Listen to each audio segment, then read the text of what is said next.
¿Sabías que la UEFA tuvo una competición casi oculta para probar reglas, formatos y calendarios sin tocar sus torneos grandes? Se llamó Copa Intertoto, y es probablemente lo más raro y experimental que se ha jugado en Europa.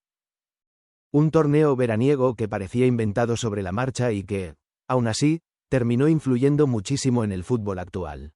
Hoy te cuento cómo nació, por qué existió y cómo algo tan improvisado acabó dejando huella real en las competiciones europeas. La Intertoto nació en 1961, aunque muchos no saben que la UEFA no tuvo nada que ver al principio. Karl Rappan y varias federaciones la crearon básicamente para que las quinielas y las casas de apuestas no se quedaran sin actividad durante el verano. Tal cual, no buscaban gloria deportiva, solo partidos. Pero ese invento tan poco glamuroso terminó convirtiéndose en una competición continental con vida propia y una función muy útil para el futuro del fútbol europeo. En sus primeros años, la Intertoto era puro caos. Grupos aleatorios, clubes modestos, desplazamientos larguísimos y un formato que cambiaba cuando les daba la gana. Pero justo esa falta de rigidez la convertía en un laboratorio perfecto.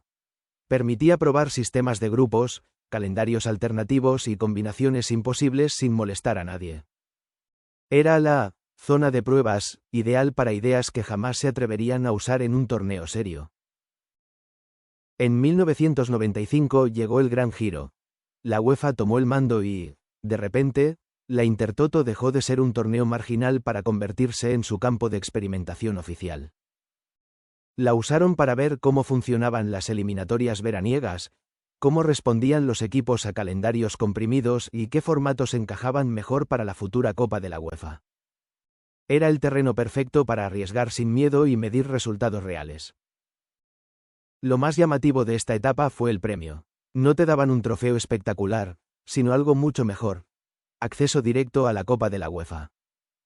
De golpe, un torneo experimental se convertía en la última oportunidad europea para muchos clubes. Equipos que no habían logrado clasificarse en liga encontraban aquí un salvavidas competitivo, y eso hacía que la intensidad de los partidos fuese sorprendentemente alta para un torneo de verano. En esos años surgieron historias increíbles: equipos viajando por media Europa en julio, clubes de ligas menores enfrentándose a rivales inesperados y calendarios que cambiaban cada temporada. La Intertoto era completamente impredecible, pero justo esa locura la hacía valiosa. La UEFA podía observar qué funcionaba, qué se rompía y qué detalles podían importar para diseñar torneos mucho más grandes y exigentes sin arriesgar nada importante. Además, la competición sirvió para analizar el impacto real de distintos calendarios. La UEFA estudiaba cómo afectaba empezar tan pronto a los equipos del norte, cómo lidiaban los del sur con el calor veraniego y qué ritmo competitivo era ideal antes de arrancar una temporada europea.